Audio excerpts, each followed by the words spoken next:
नमो अरिहन्ताणं नमो सिद्धाणं नमो आयर्याणं नमो वज्रायाणं नमो लोये सर्वसाहुणम् मङ्गलं भगवान् वीरो मङ्गलं गौतमो गणी मङ्गलं कुन्दकुन्दाद्यो जैनधर्मोऽस्तु मङ्गलम् सर्वमङ्गलमाङ्गल्यं सर्वकल्याणकारिकं प्रधानं सर्वधर्माणां जैनं जयतु शासनम्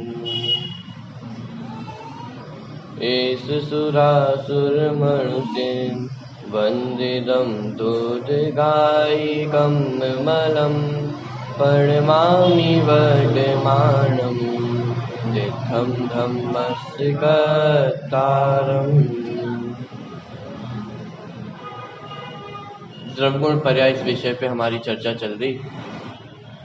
95 नंबर की गाथा के आधार से कल हमने थोड़ा सा स्वरूप देखा था।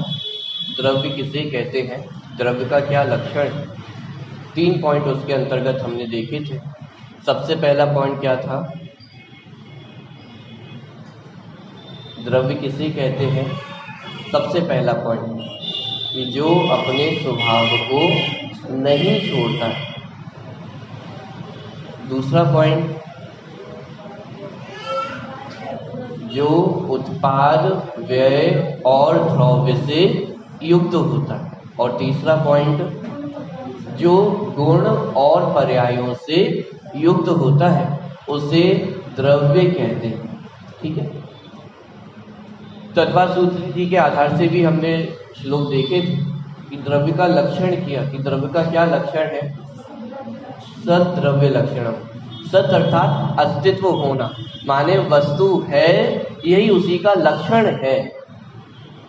माने अभी टीका में जब अपन आगे पढ़ेंगे तो 2 चीजों की चर्चा आएगी वहां पे। एक होता है लक्षण और एक होता है स्वरूप। माने लक्षण और स्वरूप ये दोनों भिन्न भिन्न वस्तुएं हैं। द्रव्य का लक्षण क्या बनाया कि द्रव्य किससे पहचाना जाता है कि स्पष्ट दिखाई दे रहा है ना कि वो वस्तु है, यही उसके होने का उसका लक्षण है। कि द्रव्य कौन, कि जो हो वह सब द्रव्य, जिसकी सत्ता हो, जिसकी अस्तित्व हो, वो सब कौन है, द्रव्य। और वो अस्तित्व मेरा कैसा है कि उस अस्तित्व में मेरी स्वयं की पूरी चलती है, अन्य की मेरे अस्तित्व में नहीं चलती और मेरी अन्य के अस्तित्व में नहीं चलती। माने जैसे जगत में कोई व्यक्ति हो और बहुत पहुंच वाला हो तो क्या कहलाता है कि अरे उसकी सत्ता तो बहुत है, बहुत सत्ता है। और किसी की पहुंच ना हो, उसकी क्या सत्ता है, कुछ काम करवा सकते हो क्या। यदि कुछ काम करवा सकते हैं, पहुंच हो, तो उसे कहा जाता है कि इसकी सत्ता है। और जो पद पे होकर भी यदि काम ना करवा पाए तो उसे क्या कहते हैं, अरे क्या सत्ता है उसकी, कोई सत्ता नहीं है, किसी काम का नहीं। प्रत्येक द्रव्य की अपनी सत्ता है, अस्तित्व है। और वो अस्तित्व कैसा है कि उस अस्तित्व में स्वयं की पूरी चलती है, अन्य में बिल्कुल भी नहीं चलती है, और अन्य मुझ में कुछ कर सके कि ऐसा भी मेरा अस्तित्व नहीं है। माने पूर्णतया स्वतंत्र वो अस्तित्व है।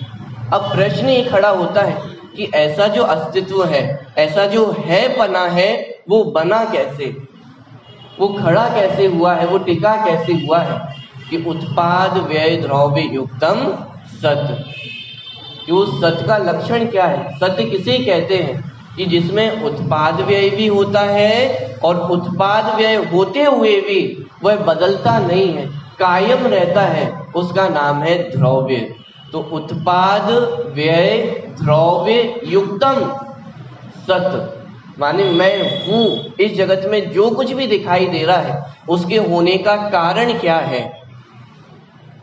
हम और आप हैं, तो हम और आपके होने का कारण क्या है कि परिवर्तन चल रहा है, और परिवर्तन होते हुए भी कोई ऐसी वस्तु है जो कभी नहीं बदलती है। ये वस्तु व्यवस्था है। इस व्यवस्था के कारण ये विश्व टिका हुआ है। जगत में प्रश्न खड़े होते हैं कि इस विश्व को किसने बनाया है, कौन बनाने वाला है इस विश्व को, किसने सत्ता बनाई है। कि जैन दर्शन अकर्तावादी दर्शन, अकर्तावादी दर्शन है अर्थात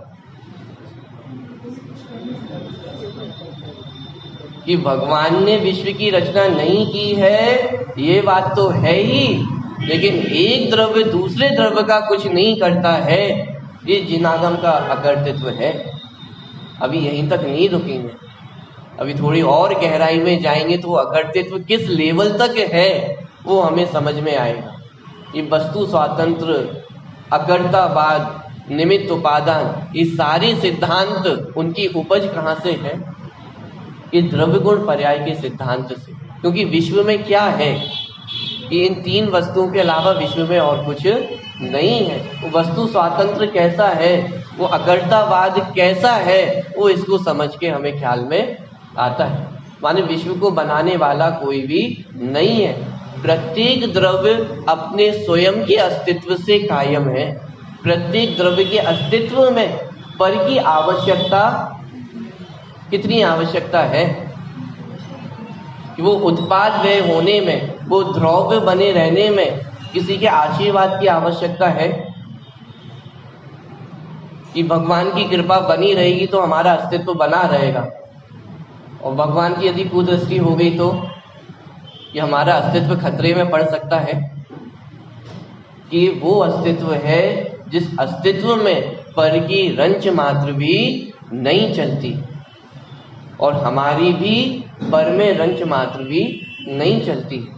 ये पढ़ के कितने निर्विकल्प हो जाते हैं। जितना कर्तृत्व का भार हमारे माथे पर है कि मुझे ये करना है, मुझे ये करना है, वो पूरा कर्तृत्व का भार वो हमारे माथे से उतर जाता है या नहीं उतर जाता। प्रत्येक द्रव्य का परिणमन स्वतंत्र हो रहा है। अभी गुणों की चर्चा जब हम करेंगे तो उसमें भी सामान्य गुणों की चर्चा आएगी। एक सामान्य गुणों में एक वस्तुत्व नाम का गुण है। माने हर द्रव्य अपनी प्रयोजनभूत क्रिया करने में पूर्णतया समर्थ है। माने उसे पर की रंच मात्र भी आवश्यकता नहीं।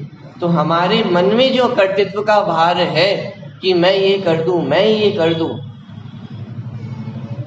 एक कर्तृत्व का भार तो अपने जीवन में रह ही जाता है। जाते जाते अंत समय में भी एक विकल्प हमारे मन में रह जाता है कि मैं चला जाऊंगा तो क्या होगा, ये घर परिवार को कौन देखेगा, मेरे बीवी बच्चों को कौन देखेगा। जब तक मैं हूं तब तक तो देखने वाला है, और मैं चला गया तो परिवार का क्या हो। स्वाध्याय करते हैं, सारी चीजें करते हैं, लेकिन ये विकल्प कहीं ना कहीं हमारे मन में, कहीं ना कहीं हमारे चित्त में रह ही जाता है। लेकिन विचार करके देखें, क्या हमारे होने से घर परिवार चलता है? क्या उस घर में रहने वाले एक एक व्यक्ति का अपना पुण्य पाप का उदय नहीं? अरे कितनी बार तो ऐसा होता है कि आपके चले जाने के बाद वो घर की और अच्छी परिस्थितियां हो जाती हैं। जब तक आप थे तब तक वो परिस्थितियां हो सकता है थोड़ी विपरीत हो, रुपए पैसों की थोड़ी कमी हो, तंगी हो, लेकिन कितनी बार देखा जाता है कि चले गए हैं लेकिन उसके बाद भी वो सुख समृद्धि से रहते हैं। पता चला वो व्यापार और अच्छा चलने लग जाता है।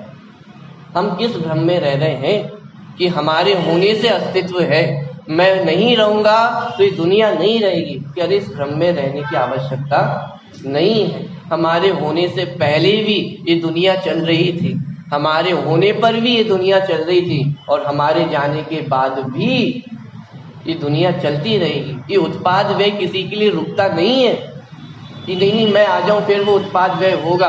ये उत्पाद व्यय किसी के लिए रुकने वाला नहीं है।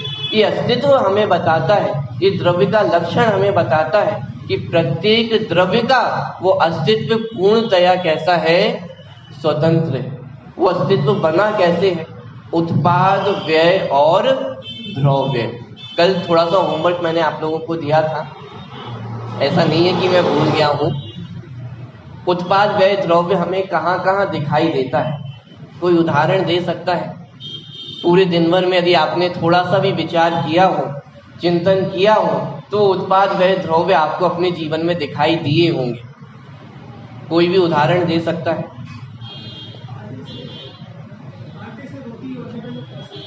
ये तो चीटिंग हो गई है, ये उदाहरण तो मैंने ही दे दिया था।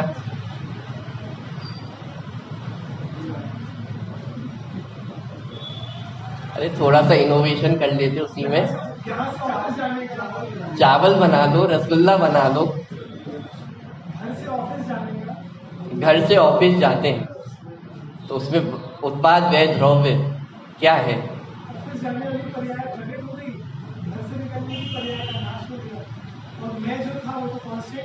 मैं तो वैसा का वैसा ही रहा। जहाँ परिवर्तन दिखाई दे रहा है वहीं आपको कुछ नहीं बदलने वाला दिखाई देगा। माने थोड़ा सा हिंट मैं आपको दे रहा हूँ कि उत्पाद, व्यय, द्रव्य यदि आपको देखना है तो द्रव्य वहीं दिखाई देगा जहाँ आपको बदलाव दिखाई दे रहा है। ऐसा नहीं कि बदलाव कहीं अलग दिखाई देगा और द्रव्यपना वो कहीं अलग दिखाई देगा। जहाँ बदलाव दिखाई दे रहा है, जहाँ परिवर्तन दिखाई दे रहा है, वहीं पर आपको खोजना है, वहीं पर आपको कुछ नहीं बदलने वाला भी मिलेगा। और उदाहरण?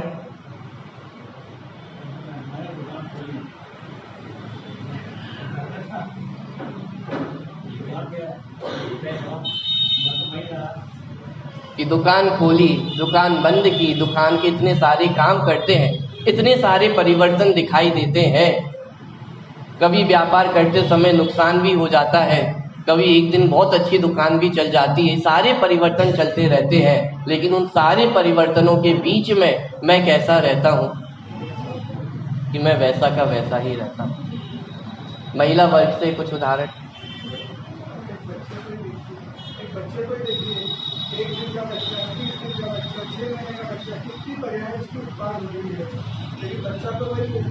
बिल्कुल, छोटे से लेके हम बड़े हो जाते हैं, कितना परिवर्तन होता है, आमूल चूल परिवर्तन हो जाता है। लेकिन इतना परिवर्तन होने के बाद भी किसी को टेंशन हुई है कि मेरे बच्चे को क्या हो गया है? कि किसी को आज तक टेंशन नहीं हुई है। क्यों? क्योंकि वो द्रव्य का निर्णय। और उदाहरण? तो ये द्रव्य गुण पर्याय की कक्षा ये इसलिए ही है कि वो हमें अपने जीवन में वो उत्पाद, व्यय, द्रव्य दिखाई दे, और वो दिखाई देगा तभी हमारे जीवन में शांति उत्पन्न हो सकती है। यदि ये कला उत्पन्न नहीं हुई, ये उत्पाद, व्यय, द्रव्य को देखने की कला नहीं आई, तो उस जीवन में शांति भी प्रकट नहीं हो सकती। एक दो उदाहरण बस, यदि महिला वर्ग से भी आ जाए तो फिर मैं अपनी कक्षा और आगे बढ़ा सकते हैं। मिट्टी से घड़ा बनता है, तो मिट्टी से घड़े बनने में उत्पाद, व्यय, द्रव्य क्या हुआ?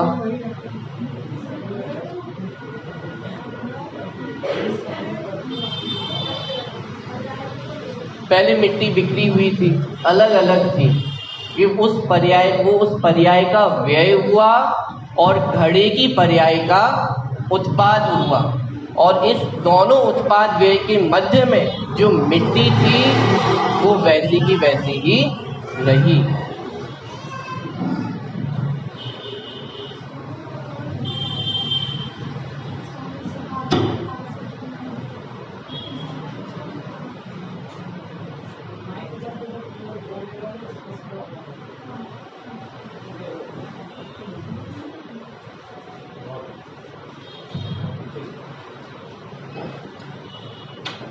हल सोने की चर्चा तो कल भी हमने की थी। कलश की पर्याय का व्यय हो जाता है, मुकुट की पर्याय का उत्पाद हो जाता है। जो कलश की पर्याय को देखते हैं वो दुखी हो रहे थे, जो मुकुट की पर्याय को देखता है वो खुश हो रहा था। लेकिन जो उन बदलती हुई पर्यायों में नहीं बदलने वाले सोने की ओर दृष्टि करता था, वो साम्य भाव को प्राप्त होता था। तो इस प्रकार ये उत्पाद व्यय द्रव्य की चर्चा वो हमने कल समझी थी, और ये डेली मैं एक्सपेरिमेंट आपसे करवाने वाला हूँ। ऐसा नहीं कि आज खत्म हो गया है, कल फिर मैं आप लोगों से पूछूंगा और कुछ नया आपके सामने से वो आना चाहिए, क्योंकि कमी नहीं है उदाहरणों की। जो कुछ दिखाई दे रहा है उस सब में उत्पाद व्यय द्रव्य हो ही रहा। अपने अंदर भी कुछ परिवर्तन होते हैं, उस तरफ भी हम विचार करके देखें कि जो हमारे में परिवर्तन होते हैं दिन रात, उन परिवर्तन के होने पर भी मुझ में कुछ बदल जाता है या मैं वैसा का वैसा रहता। ये थोड़ा सा हिंट मैंने आपको दिया है, कल सोच के आना कि अपने ऊपर भी वो उत्पाद व्यय द्रव्य घटित होते हैं। चलिए चर्चा अपन थोड़ी और आगे बढ़ाते हैं। कल हमने उत्पाद व्यय द्रव्य के ऊपर चर्चा की थी। आज तीसरा पॉइंट यहाँ पे हम ले रहे हैं। तीसरा पॉइंट क्या था द्रव्य का? कि द्रव्य गुण और पर्यायों से युक्त होता है। वास्तव में देखा जाए तो जो दूसरा पॉइंट है और जो तीसरा पॉइंट है वो एक जैसे ही। जो उत्पाद व्यय पना है उसका नाम है पर्याय। जो बदल रही है, पर्याय उत्पन्न होती है, नष्ट हो जाती है। तो ये जो उत्पन्न होना, नष्ट होना हमें दिखाई दे रहा है, परिवर्तन हमें दिखाई दे रहा है, इसका नाम ही क्या है? पर्याय है। और द्रव्य कि उन बदलते हुए में भी जो गुण सदाकाल वैसे के वैसे कायम बने रहते हैं, उसका नाम क्या है? द्रव्य पदार्थ। माने जो द्रव्य है वह गुण और पर्यायों से युक्त होता है। बात समझ में आ रही है? देखिए परिभाषा क्या दी है? द्रव्य गुण और पर्यायों से युक्त होता है। द्रव्य अवगुणों से युक्त होता है क्या? थोड़ा सा पॉइंट नोट करने की आवश्यकता है। द्रव्य गुणों का समूह तो है, लेकिन क्या अवगुणों का भी समूह है? लेकिन अवगुण तो दिखाई देते हैं ना। कोई नासमझ दिखाई देता है, कोई कम अकल दिखाई देता है, कोई नालायक दिखाई देता है।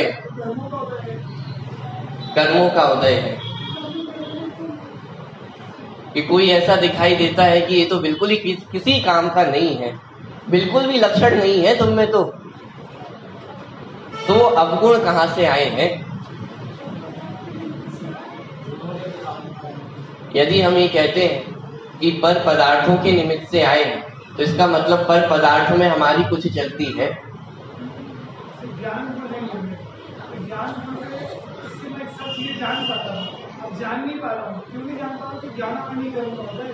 इसका मतलब ज्ञानावरण कर्म की हमारे ऊपर चलती है।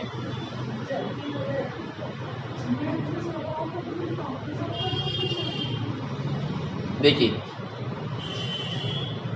8 कर्मों के कारण जो भी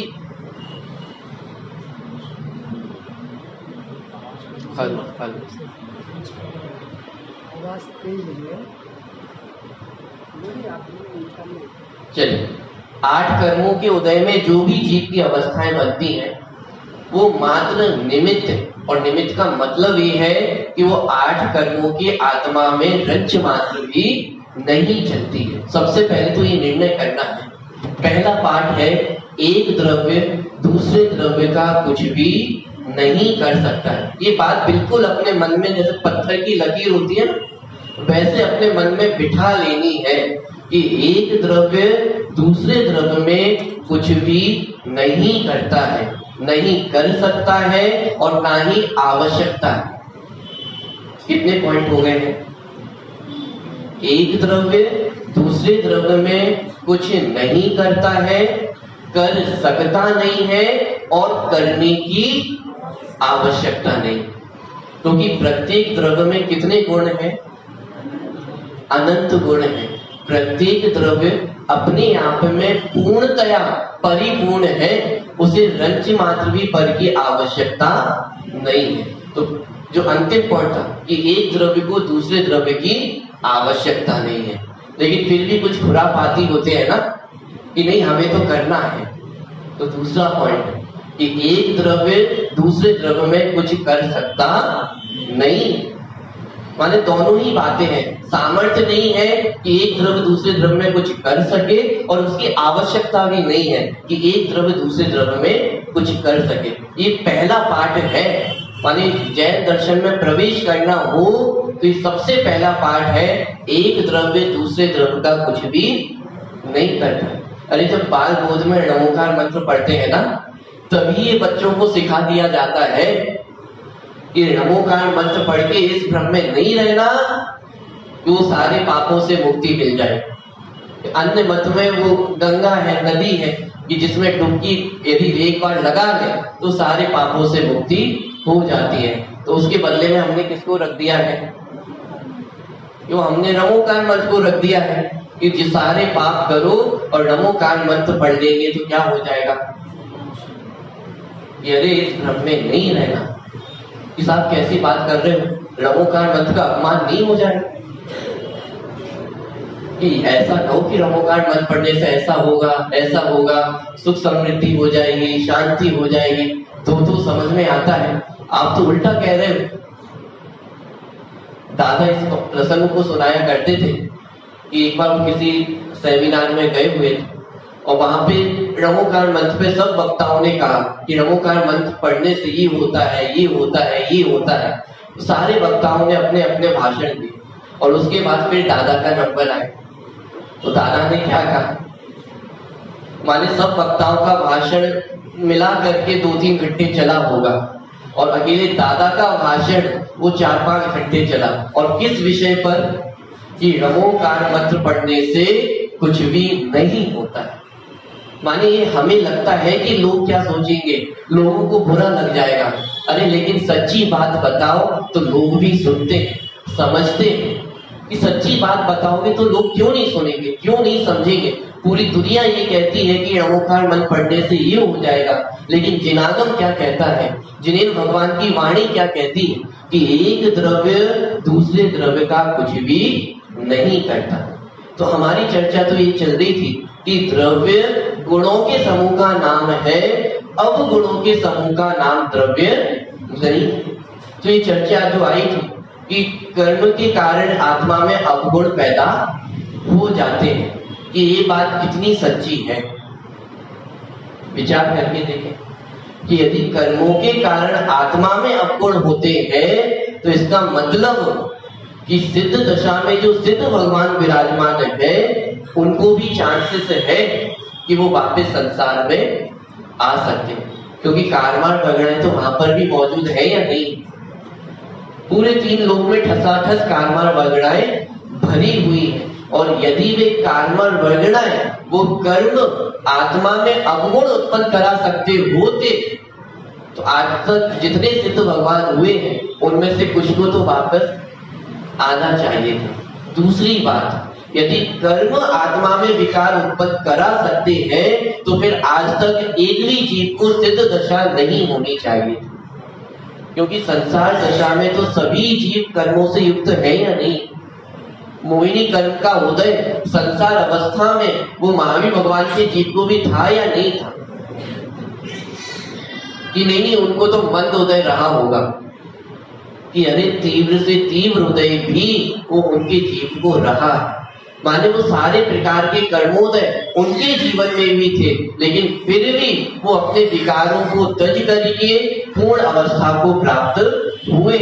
इन दोनों बातों से समझ में आता है कि कर्मों के कारण आत्मा में विकार उत्पन्न नहीं होता है। कर्मों में इतनी सामर्थ्य नहीं है कि आत्मा में अवगुण उत्पन्न कर सके। तो फिर प्रश्न वही का वही खड़ा रह गया है, तो फिर ये आत्मा में अवगुण दिखाई क्यों देते हैं? कि सबसे पहले तो ये निर्णय करना कि आत्मा में एक भी अवगुण नहीं। अरे आत्मा में ही नहीं, ये 6 के 6 द्रव्यों में मात्र गुण ही पाए जाते हैं, अवगुण नहीं पाए जाते।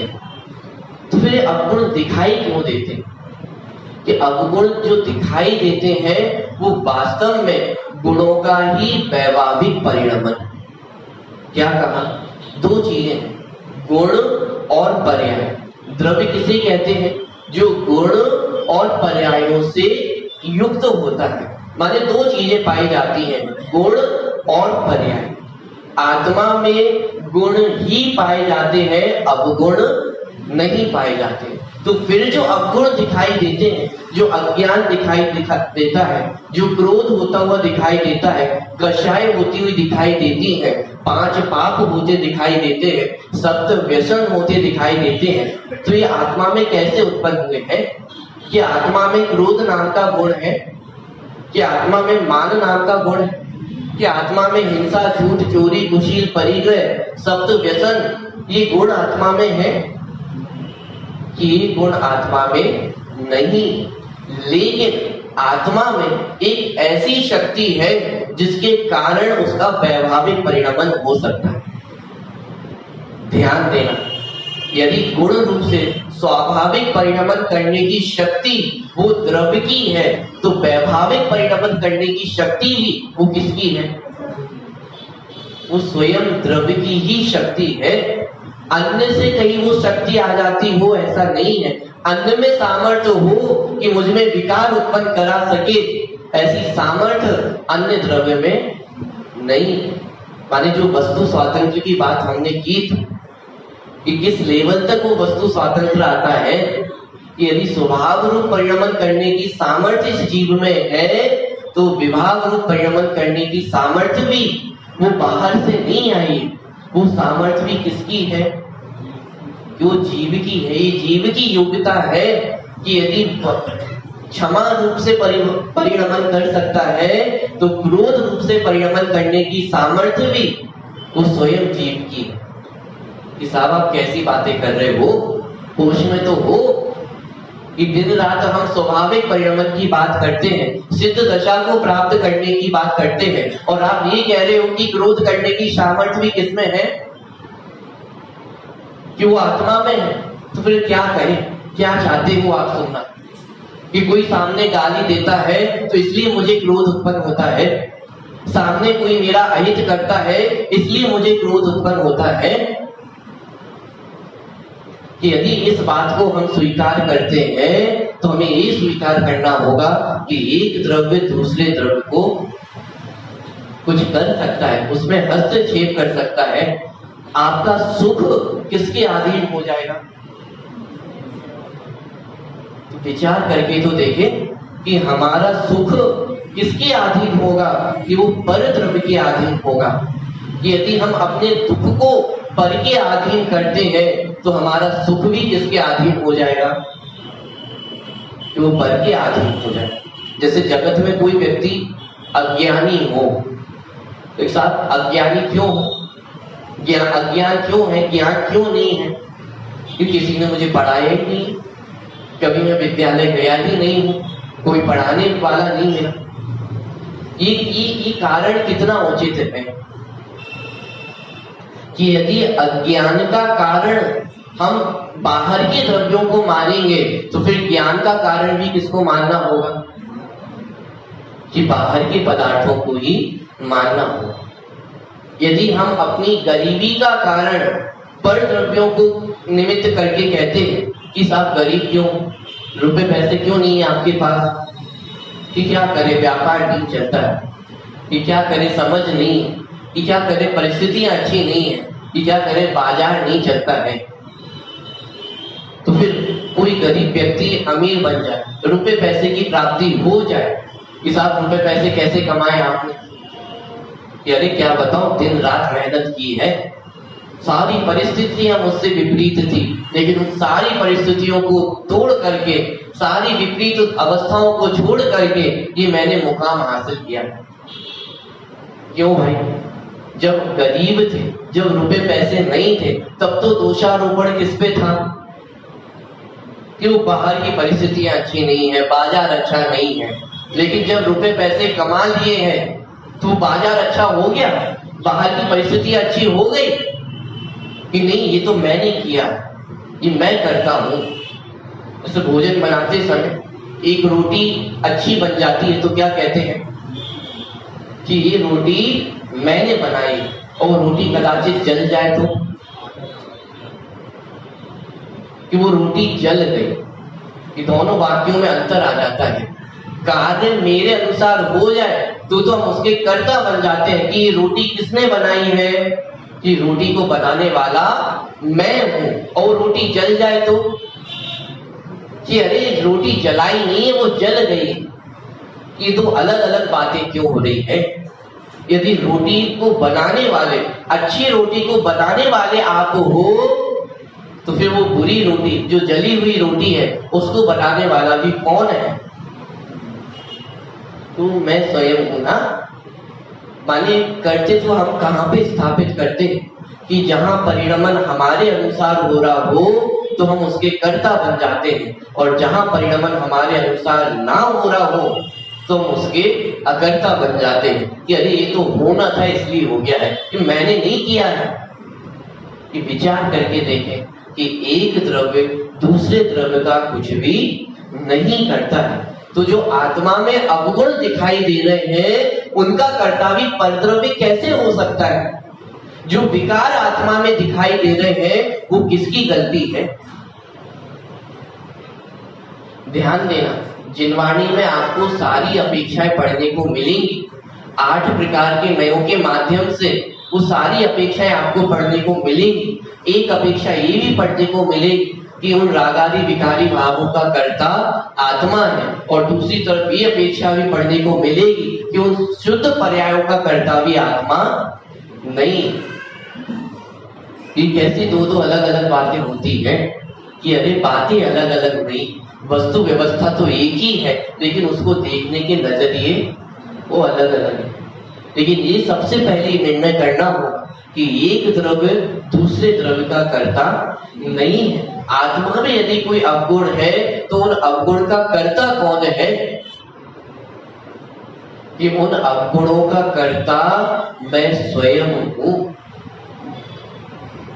एक समस्या ये भी है कि जब भी अकर्ता की बात चलती है, नहीं करने की बात चलती है, तो हमारी स्टार्टिंग सीधे वो केवल ज्ञान की पर्याय से होती है। साथ किसके कर्ता नहीं है? क्यों केवल ज्ञान की पर्याय की भी कर्ता नहीं है, ऐसा मैं शुद्ध द्रव्य हूं। पिछली गाथाओं में जब 100 समय पर समय की चर्चा की थी, वहां पे टीका में आचार्य अमृतचंद्र आचार्य ने लिखा कि समस्त अविद्याओं का मूल क्या है? कि समस्त अविद्या माने कि जो जितना अज्ञान है, जितना दुख है, उसका मूल कारण क्या है? वहां पे ऐसा नहीं लिखा कि केवल ज्ञान की पर्याय का कर्ता अपने आप को मानते हैं इसलिए दुख है। क्या लिखा वहां पे? कि असमान जाति द्रव्य पर्याय में कर्ता बनता है, उनमें एकत्व ममत्व स्थापित करता है, ये समस्त अविद्याओं का मूल है। अभी असमान जाति द्रव्य पर्याय क्या है? कि सरल शब्दों में कहूं कि शरीर में हम एकत्व ममत्व स्थापित करते हैं, इस शरीर के हम कर्ता भोक्ता बनते हैं, ये समस्त अविद्याओं का मूल है, ये सारे दुख का कारण है। जो हमारे मन में एक प्रश्न उठता है ना कि दुख मुझे क्यों होता है, बहुत बार मन में एक प्रश्न होता है कि मेरे साथ ही क्यों होता है, ये सारी मुसीबतें मेरे ऊपर ही क्यों आती हैं, जहां चला जाऊं वहां मुसीबत आ जाती है। उन सारी मुसीबतों का मूल कारण क्या है?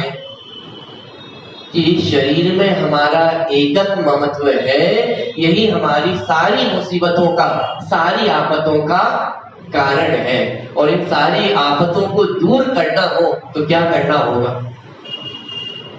कि मैं पर द्रव्य में कुछ कर सकता हूं, ऐसी मान्यता को ही दूर करना होगा। इसके अलावा अन्य जगत में कोई उपाय नहीं, और सारे उपाय करके देख लिए है ना।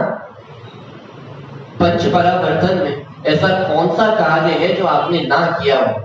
ऐसा कौन सा भोज्य पदार्थ होगा जिसका सेवन ना किया हो? ऐसा कौन सा व्यापार होगा जो आपने ना किया हो? ऐसे पंचेंद्रिय के कौन से विषय भोग होंगे जिनको आपने नहीं भोगा? सब कुछ तो भोग चुके हैं, लेकिन इतना भोगने पर भी सुख की प्राप्ति हुई या नहीं?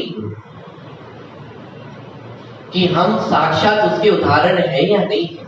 इस संसार में है, यही इस बात का प्रमाण है कि जो हम आज तक करते हुए आए हैं उसमें कुछ ना कुछ हमने सही नहीं किया है। यदि सही किया होता तो फिर इन दुखों को मैं क्यों भोग रहा हूं?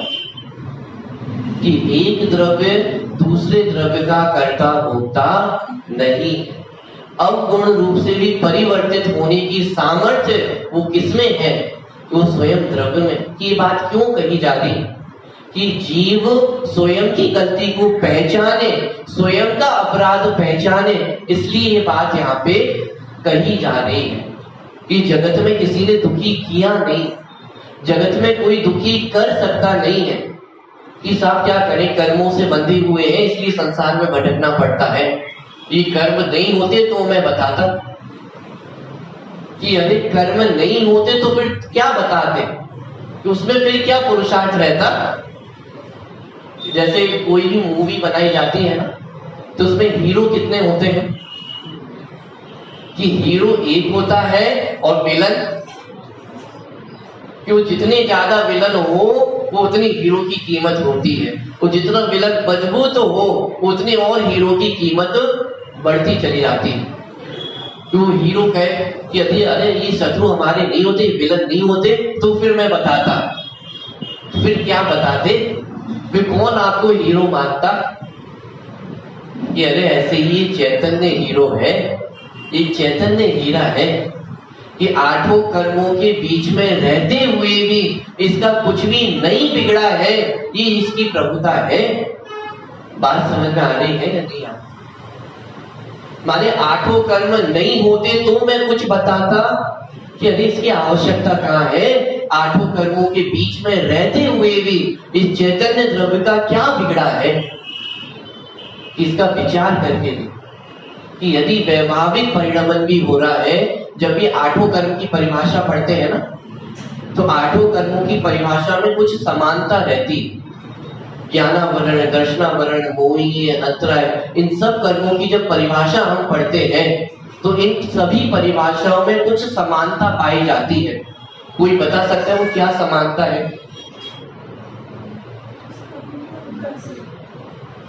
जैसे ज्ञानावरण कर्म की डेफिनेशन बोले, क्या है ज्ञानावरण कर्म की डेफिनेशन?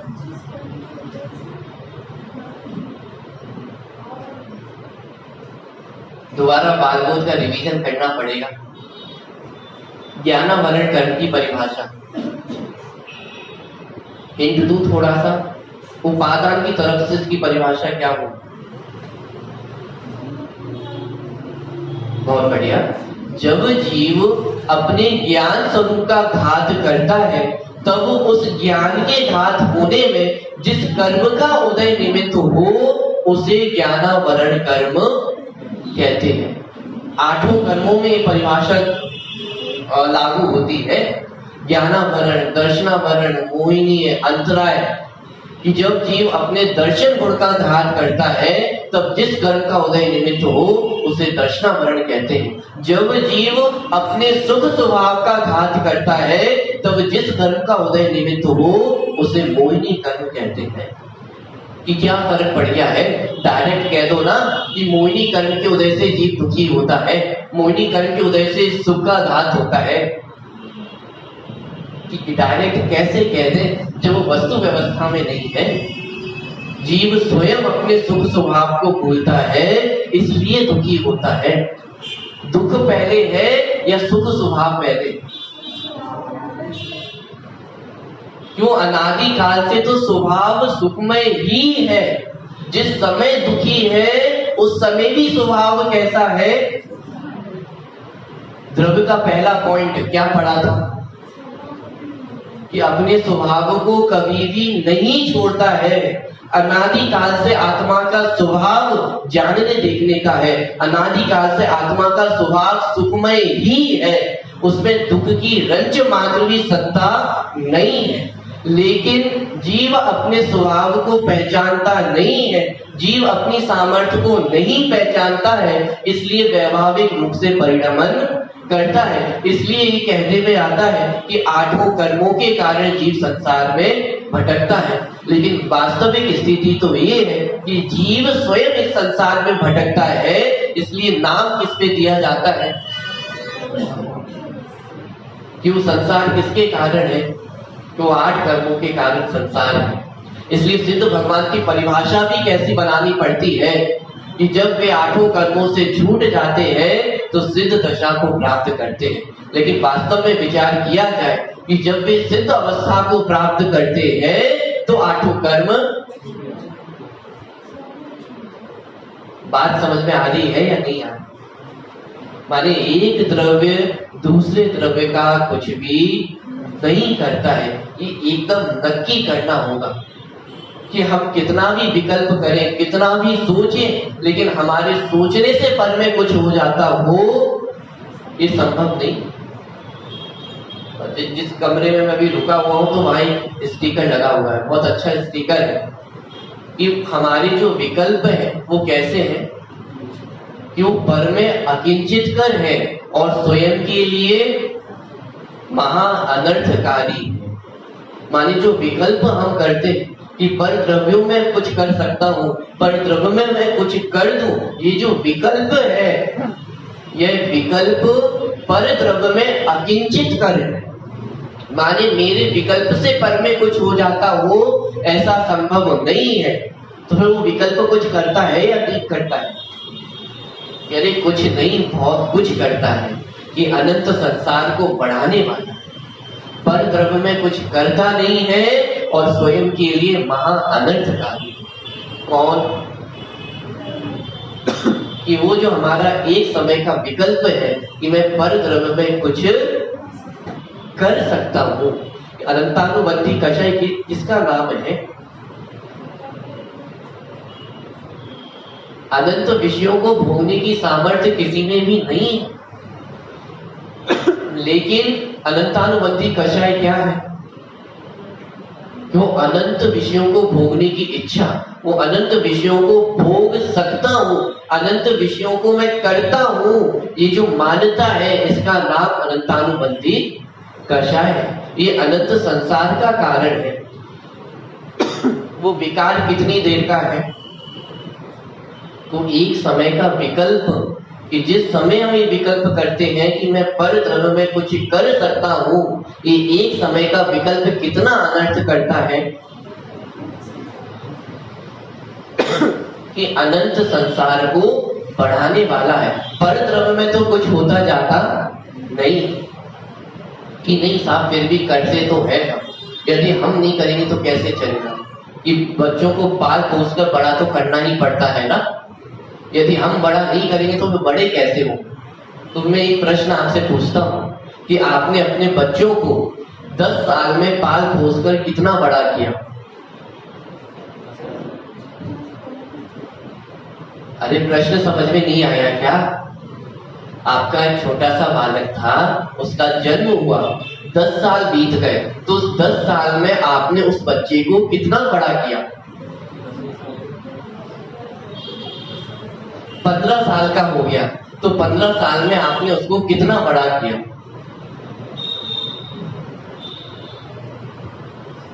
कदाचित वो बच्चा बड़ा होते होते 50 साल का भी होगा एक दिन, हो सकता है इस बीच आप ना भी रहे, तो उसके बाद 50 से जो 51वें वर्ष का होगा तो फिर वो बड़ा पकड़ने वाला कौन होगा? आप तो चले गए हो, बीच मझधार में छोड़ के चले गए हो, अब उसको बड़ा करने वाला कौन रहेगा? कि अरे वो 10 साल पे वो 10 साल जितना ही बड़ा हुआ है, लेकिन हम ये मान लेते हैं कि उसको बड़ा किसने किया है कि 10 साल में आप उसको 15 साल बराबर बड़ा कर देते तो हम मानते कि हाँ आपने उसको कुछ बड़ा किया है, आपने कुछ मेहनत की है। लेकिन 10 साल में वो 10 साल का हुआ है, तो इसमें आपने क्या किया है कि आपने सिर्फ एक कार्य किया है, वो विकल्प कि मैं पालने पोसने वाला हूँ, मैं करने वाला हूँ, मैं घर गृहस्थी चलाने वाला हूँ, मैं रुपए पैसे कमाने वाला हूँ, मैं भोजन बनाने वाला हूँ, मैं भोजन करने वाला हूँ, मैं प्रवचन करने वाला हूँ, मैं प्रवचन सुनने वाला हूँ। क्या किया है हम? मात्र वो विकल्प ही किया है। और वो विकल्प पर पदार्थ में कैसा है? अकिंचित कर है। यदि इसको थोड़े सरल शब्दों में कहूं, बोलचाल की भाषा में कहूं, तो विकल्प फालतू है, व्यर्थ है। कोई ऐसा व्यक्ति यदि आपको ऐसा फालतू काम करता हुआ दिखाई दे, व्यर्थ का काम दिखाई करता हुआ दे, तो हम क्या कहते हैं? अरे कैसा पागल इंसान है, क्या फालतू भी काम कर रहे हो, कुछ काम का काम करो ना।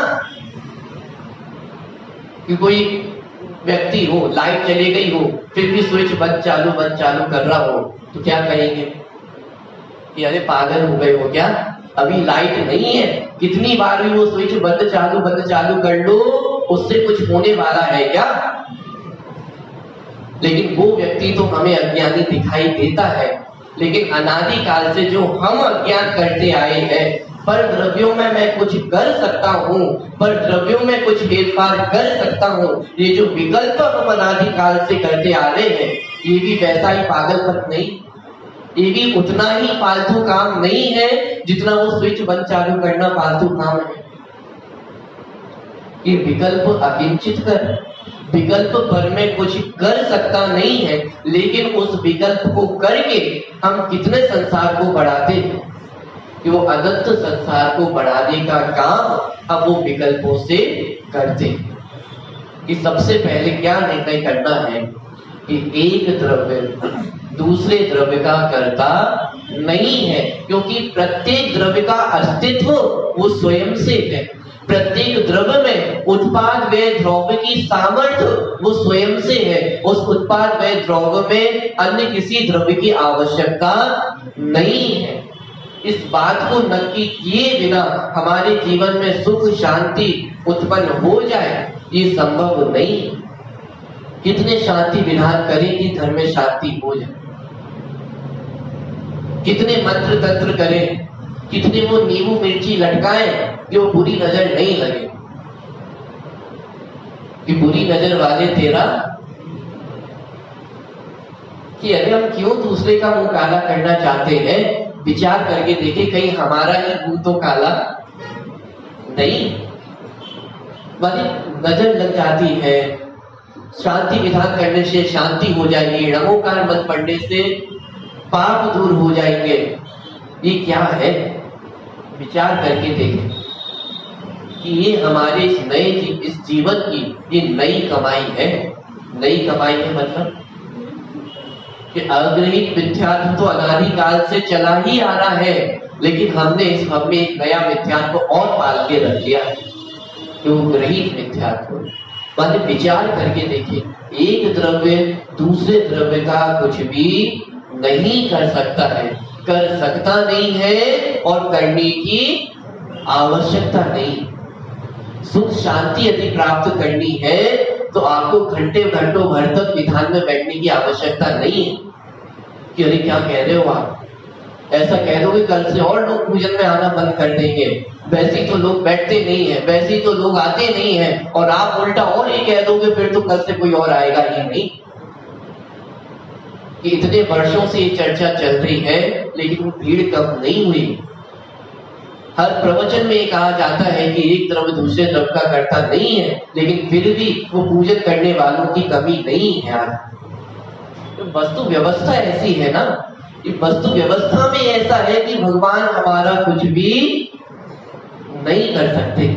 कि अरे कैसी विपरीत बातें कर रहे हो, थोड़ा अच्छा भी तो कह दो कि मंदिर आना चाहिए, भगवान के दर्शन करने चाहिए, भगवान के दर्शन करेंगे तो सुख शांति उत्पन्न होगी, थोड़ा ऐसा भी तो उपदेश दे दो।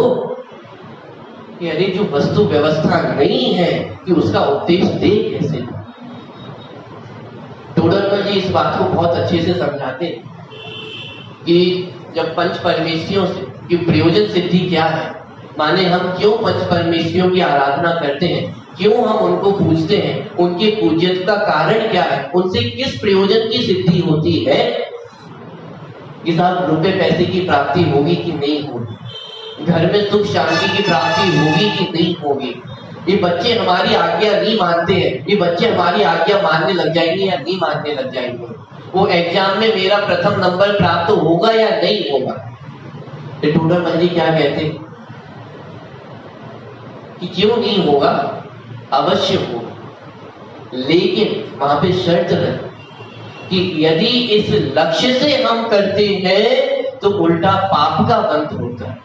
घर में सुख शांति हो जाना, कोई हमारी आज्ञा मान ले, बाहर में अनुकूलताएं होना, ये तो पुण्य का उदय है।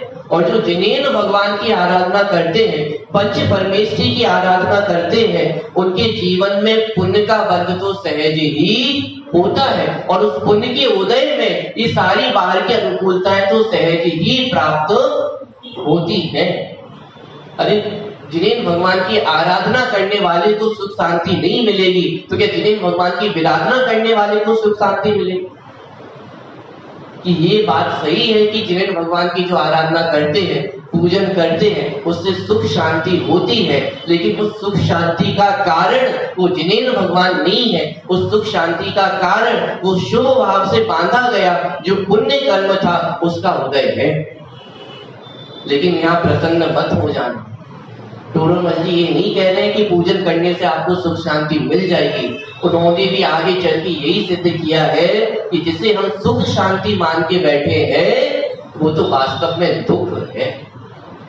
इस भ्रम में नहीं रहना कि उसका नाम सुख शांति है। लेकिन ये तो एक तरीका है कि जो एकदम ही जिनादम से बाहर व्यक्ति हो कि उसको कैसे यहाँ तक लाए, तो उसको ये लालच दिया जाता है, योग दिया जाता है, यदि जिस प्रयोजन से तुम आ रहे हो ना उसकी प्राप्ति भी तुम्हें हो जाए।